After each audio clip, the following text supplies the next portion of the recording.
the chair is going to call Sydney Casey, and I'm sorry, that was Ms. Cooper. Now we're calling Sydney Casey, testifying for herself and against the bill. That's correct. Thank you to the chair and committee for allowing me to testify today. My name is Sydney Casey, and I am a constituent of Representative Donna Dukes from Austin. I'm here representing myself in opposition to House Bill 60. I'm a volunteer with the Lilith Fund, an abortion assistance fund, which speaks directly to low-income women needing abortion care, but are unable to access it for a multitude of reasons already. In the time I've worked with the Lilith Fund, I've seen a real spectrum of experiences. One of the first women I spoke to was a mother of 4 who, despite wanting to keep her baby, chose an abortion because she had left an abusive partner in another state, relocated to Texas, where our laws are far stricter, and was struggling to make ends meet with the 4 children she already had. I've spoken to several women who suffer from bipolar disorder, living off of Social Security, but weren't receiving their checks because you cannot take those medicines while pregnant. I've spoken to a mother of 3 who lost her job because of her pregnancy. She worked in manual labor and could not afford her procedure after finding child care, lodging, and transportation for the 3-day procedure she needed, and she's from a small border town, so there was no other option. Almost every woman I've ever spoken to through the Lilith Fund has told me that they contemplated suicide because they already felt so helpless in the midst of making these tough decisions about their lives and their bodies. That's the state of it right now. The state of abortion access in Texas has already been set up for low-income women to lose. What HB 60 does is limit access for low-income women. Privileged women will still be able to afford the days off work, the travel, the doctor's fees. This bill effectively keeps abortion out of the hands of Texas' most vulnerable citizens. If this bill passes, it will only further make the ability to choose how and when you start a family a privilege of the wealthy. Anti-abortion legislation has never stopped abortion. What Roe versus Wade did was give women the right to make their own decisions with dignity and privacy. These bills, written under the guise of improving the standards of care for women, are a thinly veiled attempt to ban abortion in Texas. Even if these bills pass, they will not stand. The women of this state will not let our rights be taken away in the name of politics. We deserve access to medically accurate information about all of our options when it comes to our families, and we have a constitutional right to shape our own lives and control our own bodies. Thank you for your time. Thank you very much for your testimony. The chair is now going to call Catherine, oh, pardon me, I'm not seeing this well, Carolyn Calabrese, or Calabrese, who is representing the Feminist Austin Networking Group and is against the bill. We will show that she did not testify. Lisa Cameron, representing herself, and she's against the bill. Are you here, Ms. Cameron? We will show that she's against the bill but did not testify. The chair now calls Merced Carbajal. Merced, you'll tell me when you get here. Representing himself, and he's against the bill. My name is Merced Carbajal. I'm here representing myself. I'm an ETSA student. And you're against? I'm against the bill. House Bill 60. Okay.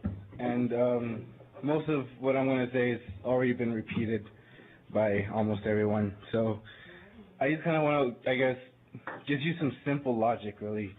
Like, what is this bill doing? The bill is reducing the number of places where a woman can get an abortion.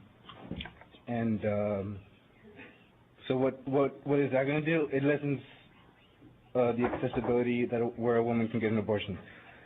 So I don't really understand how this helps women, because we don't have abortion clinics because women want, like, they don't get pregnant because they want to have an abortion.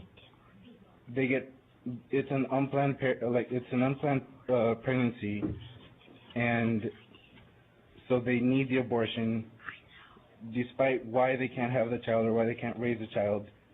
It's not something that someone wants. So I think common ground that we share is no one really likes to have an abortion. I think we can all agree on that. We want to lessen that. And how do we do that? Well, I don't think it's by denying accessibility. Maybe we can prevent abortions. Call me crazy, but maybe if we can, I don't know, sex ed. I know no one likes to talk about that, but I mean, really, it's going to prevent abortions. I don't know why that's hard to believe. I don't think it makes kids promiscuous. I think sex ed would make kids knowledgeable, maybe once they're introduced to it by their friends, because where do kids learn about sex now? Their friends, and TV, and music. I mean, right now it's like the latest thing. Oh, it's really cool. We're going to go to this party and have sex. A lot of it. It's this thing, because where else do they hear it from? So I think if we introduce kids to safe sex, the risks of having sex, you know, maybe they'll think about it. And maybe they'll wait until they find the right person and share it with that person. And maybe they'll plan a family. And they won't need an abortion. Sir, we're going to ask you to wrap up, please. Well, that's really it. I mean, I don't really have anything new to introduce, but this isn't the way to do anything. Thank you so much for being here with us. The chair calls now Lisa Cameron, representing herself, and she's against this bill. Hello, my name is Lisa Cameron. I'm a constituent of the Honorable Elliot Neistat and Donna Howard. I'm pleased to be here to be able to speak against this Bill 60. And first of all, I would like to say I've been hearing a lot of different testimony today, and I've heard a lot of reference to fetal pain, but I haven't heard much. Well, actually, in the last few testimonies I have, but what about the pain of the woman who is having to deal with these restrictions, and how is she actually going to be healthy? How is she going to afford this expensive, restrictive procedure that is only would be performed in 3 places in the state? How would the average person who would really need an abortion be able to take care of that? And many women wouldn't be able to. They just wouldn't be able to take care of it. And they would end up going to a back alley abortionist, you know, back to the days of the coat hanger man or whatever. You know, that could come back if this bill is passed. And I would also like to kind of give a personal spin on this bill. I identify as a transgender woman, and I want to say that before I changed my gender, I fathered a child. I've been married for legally for 29 years, and still am married. And when we were 22, me and my partner, we decided to have an abortion. It was one of the hardest things that we ever had to decide. Even when we were 22, you think that, well, you're 22, what do you know? Well, we knew that, you know, we didn't really want to have an abortion, but at the same time, we had just arrived in Austin. I was making $4.50 an hour, and that was the only job I could find at that time. My spouse was making about the same, and there was just no way that we could afford a child, and we wanted to be able to provide for this child. And so with great, trepidation, we went ahead and had an abortion. But then, Ms. Cameron, I'm going to have to ask you to... Could I wrap up? Yes, with the sentence. What I wanted to say is that the next time that we decided to have a child, he was born, and he's 28 years old now, and we learned a lot from having an abortion, that we would do anything that we possibly could to not have one, but we are very, very thankful that it was an available option.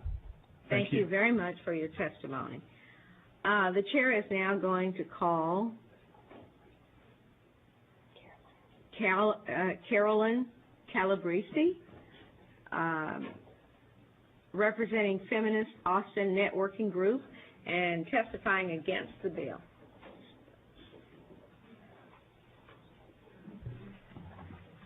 Start with your name, please, and your position on HB 60. Hi, my name is Carolyn Calabrese, and I am against this bill. I am a constituent of Representative Elliott Nashid, and every person here can agree that lowering the number of abortions would ease a great deal of suffering in the world. In an ideal world, no woman would need to seek an abortion.